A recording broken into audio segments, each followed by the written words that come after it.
नमस्कार दोस्तों, MPN academy में आप सभी का हार्दिक अभिनंदन है। प्रस्तुत है weekly current affairs test series. दोस्तों, इस वीडियो में हम लोग 16 से लेकर 23 अक्टूबर 2024 तक के समसामयिक घटनाक्रम पर आधारित 30 महत्वपूर्ण मल्टीपल चॉइस क्वेश्चंस को हिंदी और इंग्लिश दोनों भाषाओं में व्याख्या के साथ हल करेंगे। यूपीएससी स्टाइल के प्रश्न आपको इस वीडियो के अंतिम भाग में मिलेंगे। पहला प्रश्न है, शंघाई सहयोग संगठन एससीओ के शासनाध्यक्ष परिषद की 23वीं बैठक कहाँ आयोजित की गई? Where was the 23rd meeting of the council of heads of government of Shanghai cooperation organisation SCO held? The right answer is option number D, Islamabad. SCO के शासनाध्यक्षों की 23वीं बैठक 15 और 16 अक्टूबर को पाकिस्तान की राजधानी इस्लामाबाद में आयोजित की गई। बैठक में भारत का प्रतिनिधित्व विदेश मंत्री एस जयशंकर ने किया। इस बैठक की अध्यक्षता पाकिस्तान के प्रधानमंत्री शहबाज शरीफ ने की, जिसमें चीन, रूस, ईरान और मध्य एशियाई देशों के नेता भी शामिल हुए। इस संगठन की स्थापना 2001 में की गई थी। ब्रिक्स शिखर सम्मेलन 2024 में किस देश ने भाग नहीं लिया? Which country did not participate in the BRICS summit 2024? The right answer is option number C, Argentina ने भाग नहीं लिया था। रूस के कजान में 22 से 24 अक्टूबर तक ब्रिक्स शिखर सम्मेलन का आयोजन किया गया, जिसकी मेजबानी रूस ने की। इस शिखर सम्मेलन में रूस, चीन, भारत, दक्षिण अफ्रीका और ब्राजील ऑनलाइन और 5 नए सदस्य मिस्र, ईरान, संयुक्त अरब अमीरात, सऊदी अरब और इथियोपिया ने भाग लिया। अर्जेंटीना इस ग्रुप में शामिल होने वाला था, लेकिन 23 दिसंबर 2023 को इसने आवेदन प्रक्रिया से हटने की घोषणा की थी। क्षेत्रीय संपर्क योजना के तहत किस राज्य में स्थित अंबिकापुर हवाई अड्डे का उद्घाटन किया गया है? Ambikapur airport located in which state has been inaugurated under the regional connectivity scheme? The right answer is option number B, Chhattisgarh. PM Modi ने रीवा मध्य प्रदेश, अंबिकापुर छत्तीसगढ़ और सहारनपुर उत्तर प्रदेश में इस योजना के तहत 3 हवाई अड्डों का उद्घाटन 20 अक्टूबर को वाराणसी से किया। उड़े देश का आम नागरिक यानी उड़ान स्कीम वर्ष 2016 में शुरू किया गया था। इस योजना के तहत 7 वर्षों में 144 लाख से अधिक यात्रियों को यात्रा की सुविधा प्रदान की गई। सरकार ने हाल ही में इस योजना को 10 वर्षों के लिए बढ़ा दिया है। राष्ट्रमंडल खेल 2026 से निम्न में से किस खेल को हटा दिया गया है? Which of the following sports has been removed from the Commonwealth games 2026? The right answer is option number A, hockey को हटा दिया गया है। बर्मिंघम 2022 में प्रदर्शित 19 खेलों में से वर्ष 2026 में ग्लासगो में जो आयोजित होने वाला है राष्ट्रमंडल खेल, उसमें से 9 खेलों को हटा दिया गया है। अब 10 ही खेल रहेंगे। तो किन किन खेलों की कटौती की गई है? Badminton, cricket, hockey, squash, table tennis, triathlon, कुश्ती, बीच वॉलीबॉल और रग्बी सेवल्स। किस भारतीय को 2024 में आईसीसी हॉल ऑफ फेम में शामिल किया गया है? Which Indian has been inducted into the ICC Hall of Fame in 2024? The right answer is option number B, Neetu David. Neetu David Diana Edulji के बाद इस सूची में शामिल होने वाली भारत की दूसरी महिला खिलाड़ी बन गई है। 2024 की सूची में एलिस्टर कुक, इंग्लैंड और दक्षिण अफ्रीका के पूर्व आक्रामक बल्लेबाज एवी डिविलियर्स को भी शामिल किया गया है। टेस्ट क्रिकेट में सबसे कम गेंद में 300 विकेट लेने वाले गेंदबाज कौन बन गए हैं? Who has become the bowler to take 300 wickets in the fewest balls in Test cricket? The right answer is option number B, Kagiso Rabada. दक्षिण अफ्रीका के तेज गेंदबाज कगिसो रबाडा ने जब अपना 300वां विकेट लिया तब इन्होंने 11,817 बॉल फेंकी थी। इससे पहले यह रिकॉर्ड पाकिस्तान के वकार यूनुस के नाम था। यदि आप 70वीं बीपीएससी के लिए करंट अफेयर्स का पीडीएफ प्राप्त करना चाहते हैं तो इसके बारे में जानकारी यहाँ दी जा रही है।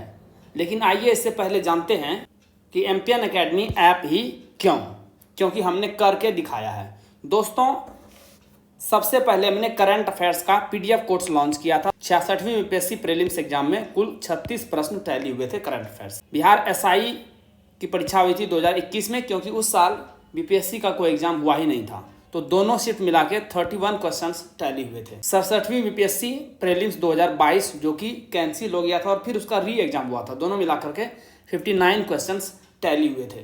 यूपीएससी सीडीपीओ प्रारंभिक परीक्षा हुई थी 2022 में, तो उसमें भी 30 प्रश्न टैली हुए थे। तो आपने देखा कि on an average 30 questions tally हो रहे हैं करंट अफेयर्स से सिर्फ। उसके बाद 2023 में हमने diamond static GK test series course launch किया करंट अफेयर्स के अलावे। तो परफॉर्मेंस 30 से बढ़ करके ऑलमोस्ट 45 हो गया है 68वीं और 69वीं में। तो आपने देखा 4 साल 6 exam, consistency at its best. इस बार हमने लॉन्च किया है एनसीईआरटी टेस्ट सीरीज सबसे पहले, और अब आ गया है डायमंड स्टैटिक जीके नोट्स भी, यानी प्रीलिम्स के लिए फुल कोर्स रेडी है हमारा। तो इस बार का 70वीं बीपीएससी का प्रीलिम्स का टारगेट रहेगा 120 आउट ऑफ 150।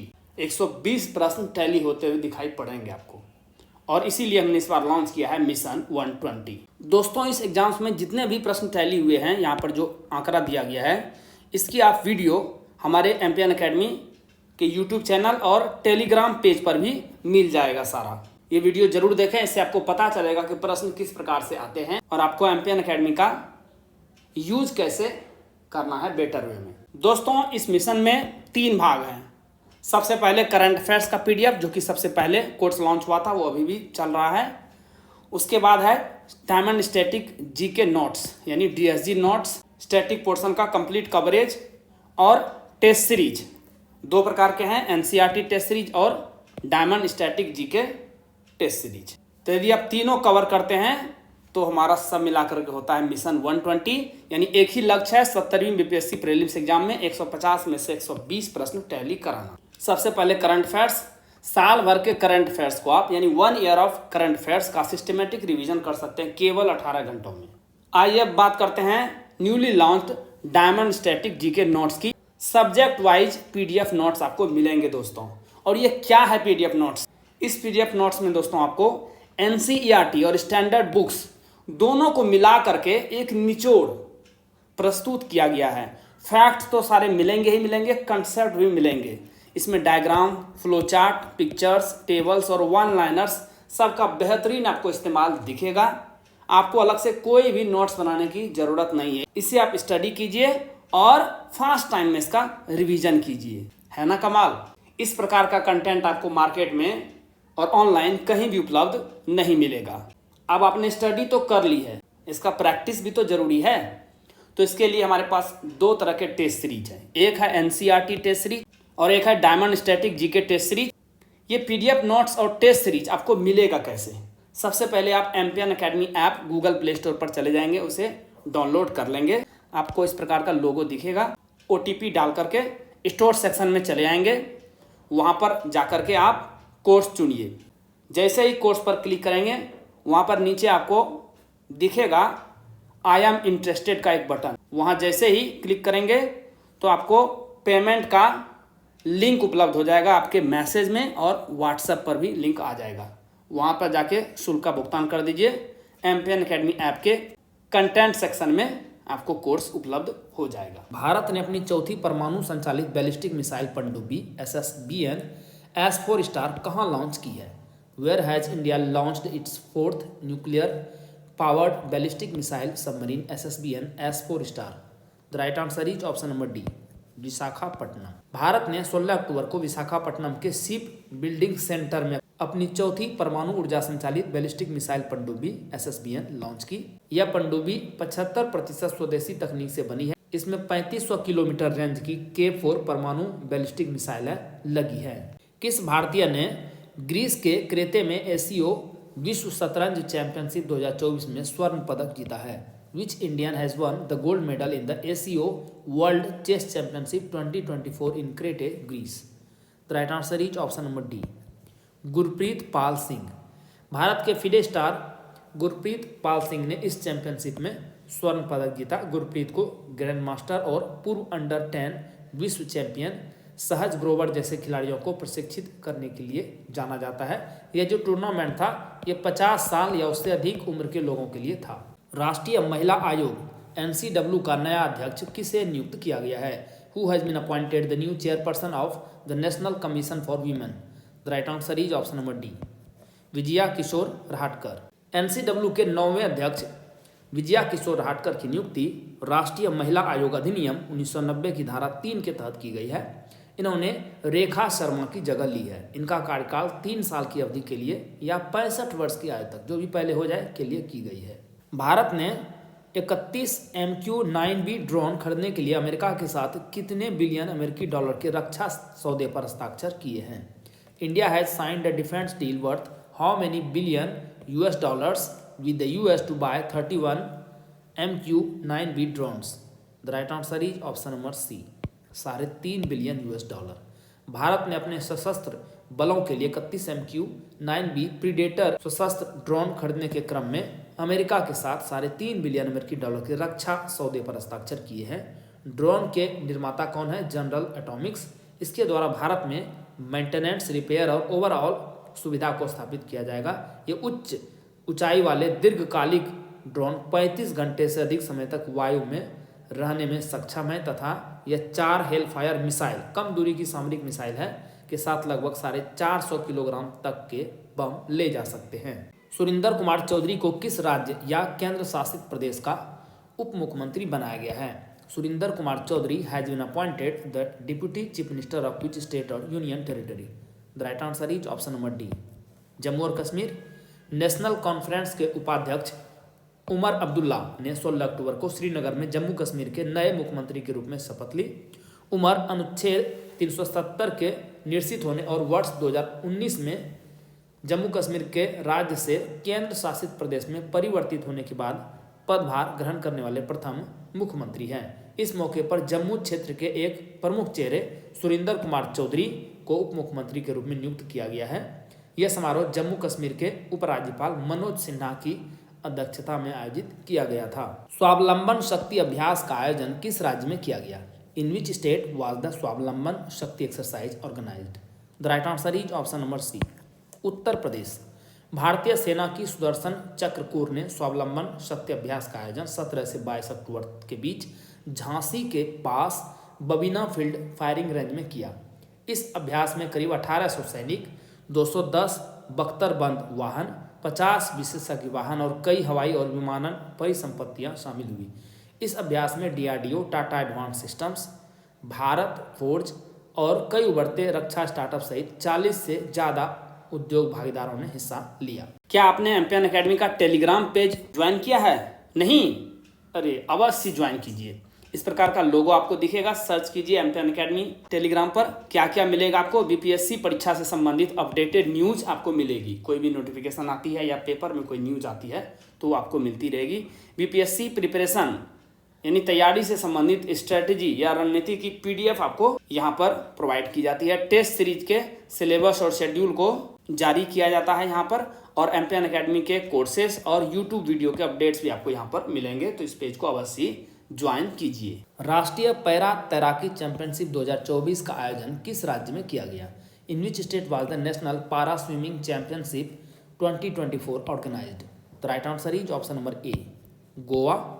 19 से 22 अक्टूबर तक पणजी में आयोजित 24वीं राष्ट्रीय पैरा तैराकी चैंपियनशिप 2024 में मधुबनी बिहार के शम्स आलम ने व्यक्तिगत मेडल, SM5 श्रेणी में स्वर्ण पदक, 100 मीटर फ्री स्टाइल में रजत और 100 मीटर बटरफ्लाई में कांस्य पदक जीतकर सबको आश्चर्यचकित कर दिया। राजस्थान के लाखन सिंह ने पुरुषों की S400 मीटर फ्री स्टाइल स्पर्धा में स्वर्ण पदक जीता। लुओंग कुओंग को किस देश का नया राष्ट्रपति चुना गया है?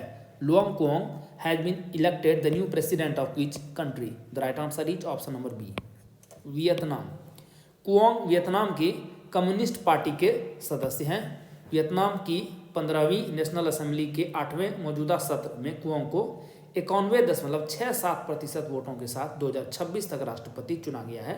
नेशनल असेंबली में उपस्थित सभी 440 प्रतिनिधियों ने कुओंग के पक्ष में मतदान किया। कुओंग ने लैम की जगह ली, जो कम्युनिस्ट पार्टी के प्रमुख बने हुए हैं। कुओंग 1975 में सेना में शामिल हुए। नौसैनिक अभ्यास नसीम अल बहर 2024 का आयोजन कहाँ किया गया? Where was the naval exercise Naseem Al Bahr 2024 held? The right answer is option number A, Goa. INS Trikand और डोर्नियर समुद्री गश्ती विमान ने 13 से 18 अक्टूबर तक गोवा के तट पर रॉयल नेवी ऑफ ओमान पोत अल सीव के साथ भारत ओमान द्विपक्षीय नौसैनिक अभ्यास नसीम अल बहर में भाग लिया।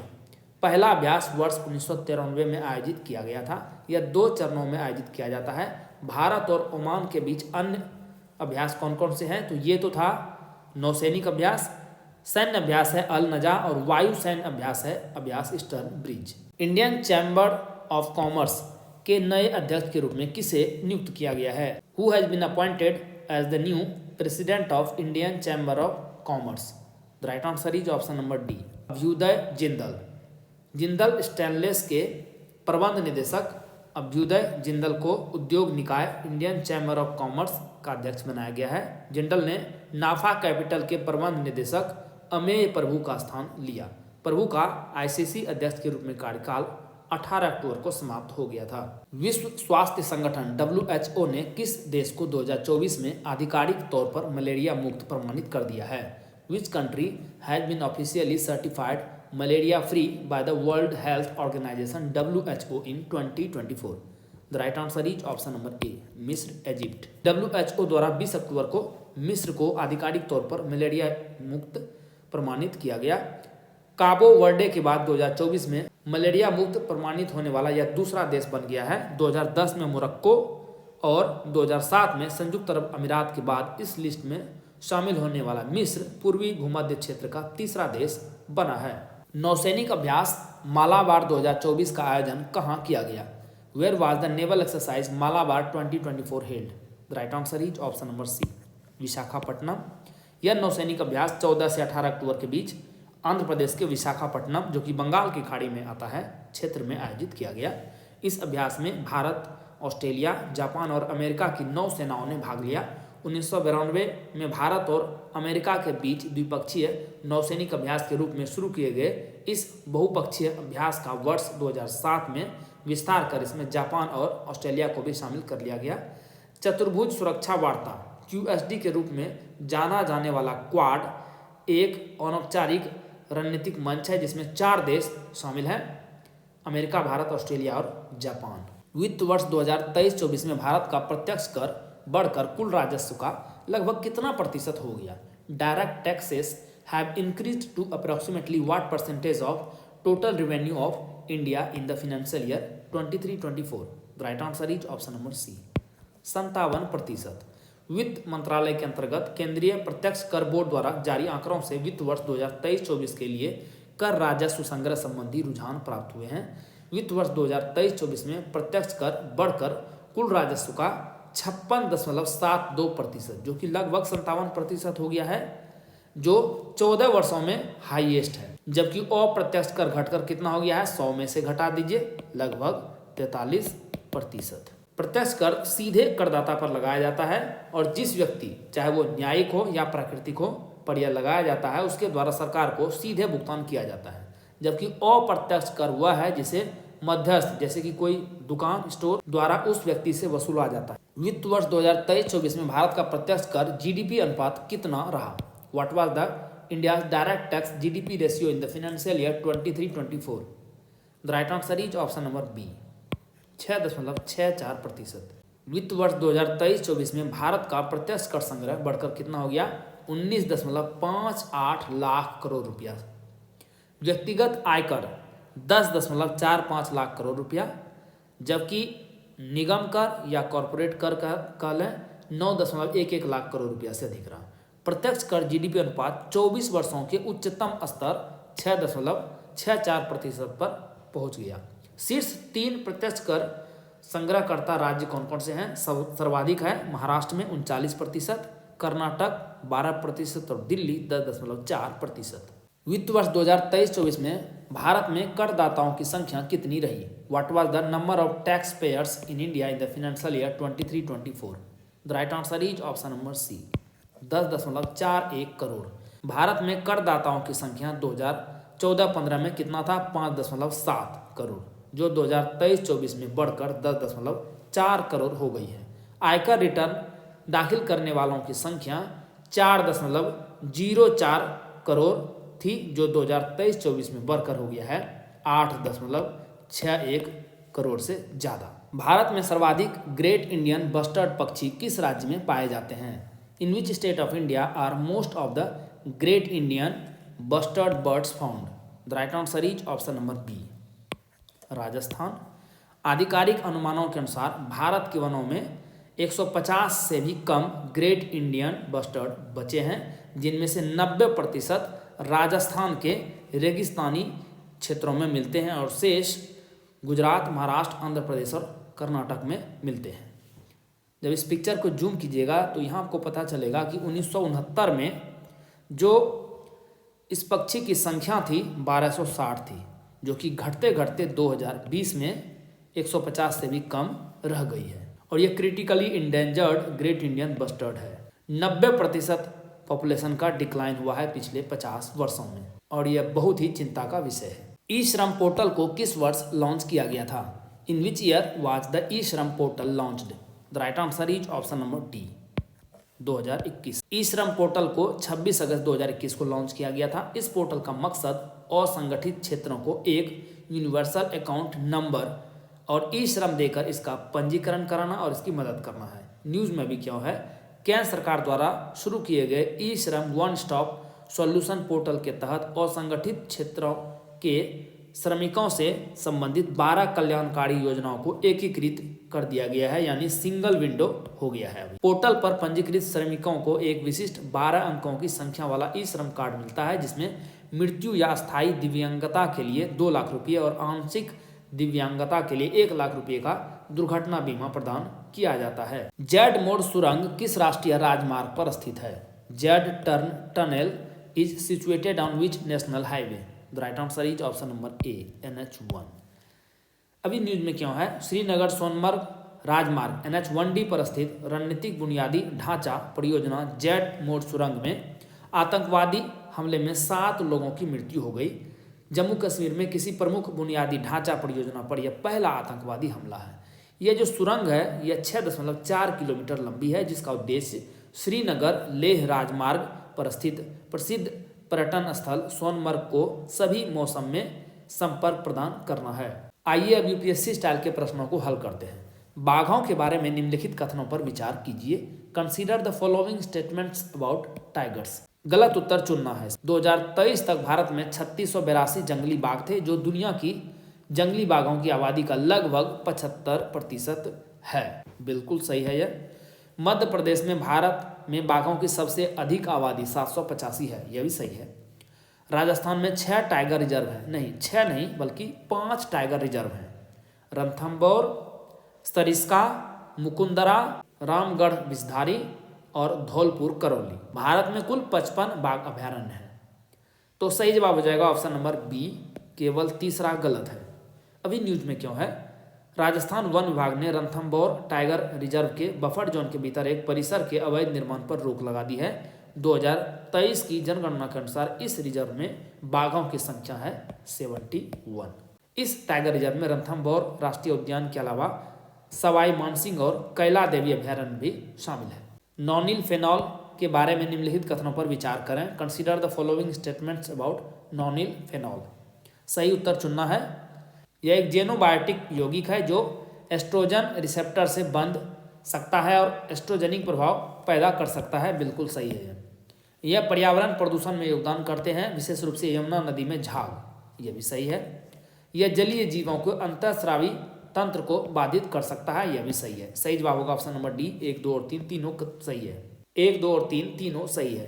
पर्यावरण अनुसंधानिक संगठन टॉक्सिक लिंक और अमेरिका स्थित गैर लाभकारी पर्यावरण रक्षा कोष द्वारा नॉनिल फेनॉल एक अंतःस्रावी विघटनकारी रसायन शीर्षक से एक रिपोर्ट जारी की गई है। रिपोर्ट में भारत में नॉनिल फेनॉल, इथोक्लेट्स और नॉनिल फेनॉल के व्यापक उपयोग तथा इससे जुड़े पर्यावरणीय एवं स्वास्थ्य संबंधी जोखिमों पर प्रकाश डाला गया है। इससे फेमिनाइजेशन हो सकता है और प्रजनन क्षमता में भी कमी आ सकती है। राजकोषीय नीति पर IMF की नवीनतम रिपोर्ट के बारे में निम्नलिखित कथनों पर विचार करें। Consider the following statements about IMF latest reports on fiscal policy. सही उत्तर चुनना है। IMF ने ऋण अनुमानों में अनिश्चितताओं का बेहतर आकलन करने के लिए डेट एट रिस्क पद्धति शुरू की है। बिल्कुल सही है यह। वैश्विक लोक ऋण रिकॉर्ड 200 ट्रिलियन अमेरिकी डॉलर तक पहुंचने की उम्मीद है। नहीं 200 नहीं बल्कि 100 ट्रिलियन अमेरिकी डॉलर तक पहुंचने की उम्मीद है। वैश्विक लोक ऋण 2024 में वैश्विक सकल घरेलू उत्पाद का 93%, 2023 तक 100% पहुँचने की उम्मीद है। यह सही है। सही जवाब होगा ऑप्शन नंबर सी, पहला और तीसरा कथन सही है। अनुमान लगाया गया है कि सबसे खराब स्थिति में वैश्विक लोक ऋण वर्ष 2026 तक सकल घरेलू उत्पाद का 115% तक बढ़ सकता है। मॉरिटानिया के बारे में निम्नलिखित कथनों पर विचार करें। Consider the following statements about Mauritania. सही उत्तर चुनना है। यह उत्तरी अफ्रीका के पश्चिमी भाग में स्थित एक देश है। सही है। द्रौपदी मुर्मू इस देश की यात्रा करने वाली भारत की दूसरी राष्ट्रपति बनी, दूसरी नहीं पहली राष्ट्रपति बनी है। भारत के राष्ट्रपति ने मलावी और मॉरिटानिया की यात्रा की। यह किसी भारतीय राष्ट्रपति की मलावी और मॉरिटानिया की पहली यात्रा है। इस देश में स्थानीय बर्बर और मूर जनजातियां निवास करती हैं। सही है। सही जवाब होगा ऑप्शन नंबर ए, कथन 1 और 3 सही है। मलावी, जिसे पहले न्यासालैंड के नाम से जाना जाता था, दक्षिण पूर्वी अफ्रीका का एक लैंडलॉक कंट्री है। मलावी में भारत का निवेश 500 मिलियन अमेरिकी डॉलर से अधिक है। भारत ने जून 2021 में नौवाकोट, मॉरिटानिया की राजधानी है, में अपना मिशन शुरू किया था। काले हिरन के बारे में निम्नलिखित कथनों पर विचार करें। Consider the following statements about black deer. यह भारत और नेपाल में मूल रूप से स्थानिक मृग की एक प्रजाति है। बिल्कुल सही। इसे घास के मैदान का प्रतीक माना जाता है, सिंबल ऑफ ग्रासलैंड। यह भी सही है। यह मुख्यतः रात के समय सक्रिय रहता है। नहीं, रात के समय नहीं बल्कि दिन के समय सक्रिय रहता है। तो सही जवाब हो जाएगा ऑप्शन नंबर बी, केवल पहला और दूसरा कथन सही है। काले हिरन, जिसका वैज्ञानिक नाम है एंटीलोप सर्विकैपरा, को भारतीय मृग यानी इंडियन एंटीलोप के नाम से भी जाना जाता है। अभी न्यूज में क्या है, अभिनेता सलमान खान को 1998 में कथित तौर पर काले हिरन का शिकार करने के लिए बिश्नोई समुदाय की आलोचना का सामना करना पड़ रहा है। बिश्नोई समुदाय विशेष रूप से काले हिरन, चिंकारा, ग्रेट इंडियन बस्टर्ड और खेजरी वृक्ष का संरक्षण करता है। दोस्तों, जैसा कि बताया गया है, इस वीडियो लेक्चर का PDF आपको हिंदी और इंग्लिश दोनों भाषाओं में फुल डिस्क्रिप्शन के साथ अलग अलग एम्पियन अकेडमी ऐप पर प्राप्त होगा। दोस्तों, इन PDF के सहारे आप इस वीडियो लेक्चर को आसानी से 5 से 6 मिनट में रिवाइज कर पाएंगे, जिससे आपका बहुत सारा समय बचेगा, जिसे आप स्टैटिक पोर्शन पर खर्च कर सकते हैं और अपने टाइम को बेटर मैनेज कर सकते हैं। एम्पियन अकेडमी ऐप का लिंक आपको इस वीडियो के डिस्क्रिप्शन बॉक्स और पिन कमेंट सेक्शन में मिल जाएगा। आइए अंतिम प्रश्न को हल करते हैं। गलाथिया खाड़ी के बारे में निम्नलिखित कथनों पर विचार कीजिए। Consider the following statements about Galathea Bay. सही उत्तर चुनना है। यह बंगाल की खाड़ी में ग्रेट निकोबार द्वीप के पास स्थित है। बिल्कुल सही है। यह दुनिया के सबसे बड़े समुद्री कछुए, रहस्यमय विशाल लेदरबैक के लिए एक प्रसिद्ध प्रजनन स्थल है। सही है। इस खाड़ी में mega international container transshipment port को आधिकारिक तौर पर भारत के 13वें प्रमुख बंदरगाह के रूप में नामित किया गया है। यह भी सही है। सही जवाब होगा ऑप्शन नंबर डी, 1, 2 और 3 तीनों कथन सही है। यह पोर्ट पूर्व पश्चिम अंतर्राष्ट्रीय व्यापार और शिपिंग मार्ग के साथ साथ सिंगापुर, क्लैंग और कोलंबो जैसे प्रमुख ट्रांसशिपमेंट केंद्रों के नजदीक है। यह स्थान वैश्विक व्यापार नेटवर्क में इसके महत्व को बढ़ाता है। दोस्तों, इसी के साथ साप्ताहिक करंट अफेयर्स टेस्ट सीरीज के इस संस्करण को समाप्त करने की आपसे इजाजत चाहूंगा। वीडियो देखने के लिए बहुत बहुत धन्यवाद। Thank you very much. जल्द ही मिलते हैं अगले वीडियो में। All the best for your exam preparation.